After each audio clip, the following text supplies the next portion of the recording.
Hi guys, welcome back, I hope back to the Knife Edge UK YouTube channel. I'm getting back into the swing of doing some reviews, and I've been meaning for a long time to talk about one of my favourite knife makers, particularly custom knife makers, slip joint makers, Johan Ellis out of South Africa. So, seeing as this one is pretty recently deposited here, I thought I would get out my old one, and this is one of my absolute favourite knives ever, and do a little comparison, show you what his knives are about. As far as I'm aware, I've had four through my hands now, and I like his work very, very, very much, and I think it's only getting better.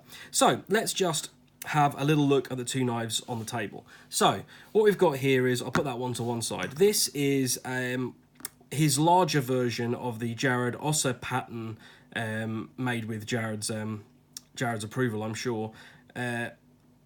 Osser pattern native.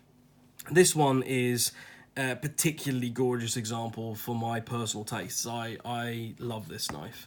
It's an RWL 34 blade, and Johan tends to work in Damasteel steels, and RWL 34 is one of their proprietary steels. As you can see, this has got a brushed satin finish, which is his typical choice when he's doing a blade like this. It has a classic native pattern, if a slightly stouter native pattern. Here's the Birdie by Sasha Teal, which again is Jared Osser's native. I really hope I'm getting these name pronunciations right, but who knows? If not, I apologise to those concerned. As you can see, the blade is slightly stouter on the Ellis, and I love both, to be honest. There's lots of ways in which you can interpret this pattern, and I particularly like how this version by Johan was done. So it has a paper micarta, black paper micarta bolster, or faux bolster, a marbled carbon fibre cover. It has pink G10, which I just love. I love it because this is a very sleek looking knife. As slip joints go, this is quite a beefy knife, and having that little line of pink it just looks dressed to kill. Titanium liners, some file work in the back there, and incidentally, I don't know whether you'll be able to see it or not. Probably not. Maybe the inside of the titanium is jeweled as well. It's another beautiful touch. It's just a fantastic knife. It's gorgeous. It works so well, and it's a bear. This is one of his big, sort of stronger slip joints, and it does have a pretty monstrous backspring. But either way, it's one of my favourite knives I've ever had through my hands, let alone in my own collection. Get those words out. So I'm going to pop that to one side and bring on the Ingwe. I think that's how you pronounce it. This is a new. Right, Ellis has been making his version of a Lanny's clip for a long old while now. Anyway, I don't know the exact arrangement, but he kind of joined forces with Francois Nel, another knife designer who does really, really nice work. And he's taken on quite a few designs with Francois. There's the Wasp and a good few others, and they are lovely. If you head to the Slipjoint Collectors UK Facebook group, join up there and do a little search for Ellis. There's a member there called William who's a lovely guy, and he's had quite a few Ellises through his hands, and there's various pictures of his ones on there, and there's some examples of these. So Francois Nel has kind of redesigned the Lanny's clip for Johan, and it's beautiful. I liked the previous one. I had one for a little while, but the blade, this point here, and this is a picky little design thing, this point here dropped a little bit lower, and the blade still had a kick, and it just looked a little bit like the handle was kind of oversized for the blade. Since then, there's been a stop pin added to this design, so the blade doesn't sit on a traditional kick like the native you've just seen, or like something like this native would. The kick is what's actually intersecting with or colliding with the backspring and stopping the edge from hitting the backspring. In this design, much like something like the Chris Reeve Impinda, which I've also posted a review on, there's a stop pin in there, which is a more modern way of doing a slip joint. It's the same on the Lion Steel, collector knives, collaborations, the Best Tech, that sort of stuff. I didn't mean Best Tech.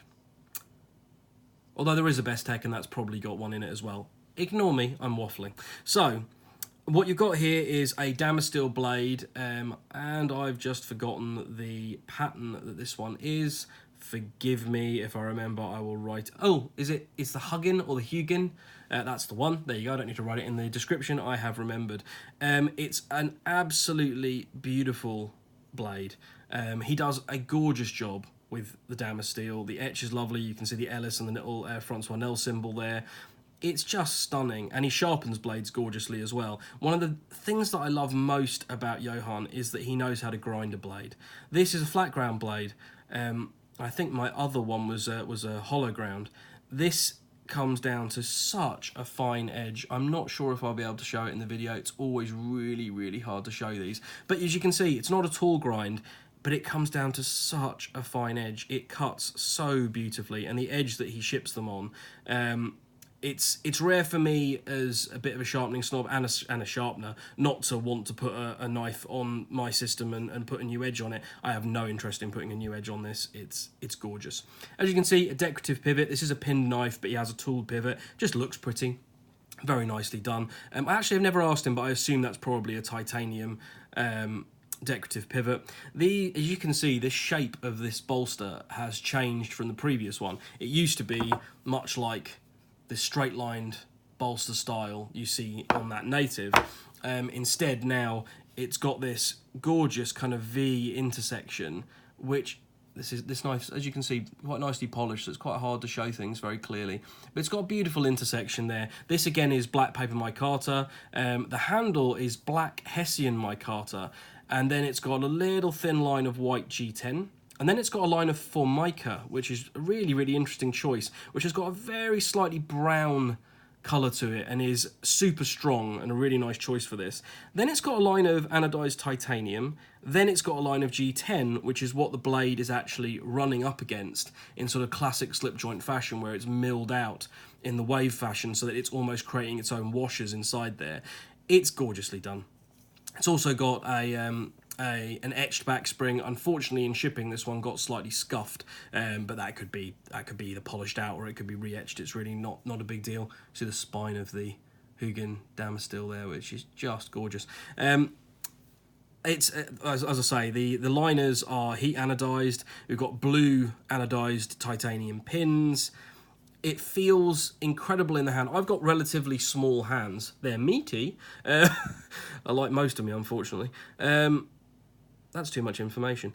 It just feels fantastic in the hand. If you've got my sort of hand, this is a 70mm blade, which for those of us who like to use inches when it comes to blades, is just under 2 and 3/4 inches. So this is uncontroversially a legal carry in the UK. It fits in the hand gorgeously. I think the fact that it's so beautiful would mean that it would be quite, it wouldn't scare people very much. And with that in mind, I just think it's a particularly great choice as a carry in the UK. It carries in a slip very well. As you can see, it's got a bit of chunk about it in terms of thickness because of all the materials involved. But to be honest with you, that just makes it feel all the better in the hand. And it's small enough overall that it just carries in a slip really, really nicely. It's a great knife. A really great knife. Beautifully made. Lovely centering. Everything about it's fantastic. The way to get in touch with Johan is sort of via his Instagram. His email's kicking around as well. He's on Facebook also, I believe. You can contact Francois Nel and he can put you in touch. You can get on Johan's books, and once you actually come up on his books, he works almost scarily quickly. You can discuss all your materials choices with him, which pattern of knife you're going to get, etc. And he is so fast, it's crazy. To say that these knives are so gorgeously made, once you actually come up on his books, I believe he takes maybe a week, 10 days, 2 weeks at most to actually get a knife ready to ship, which is pretty incredible, really.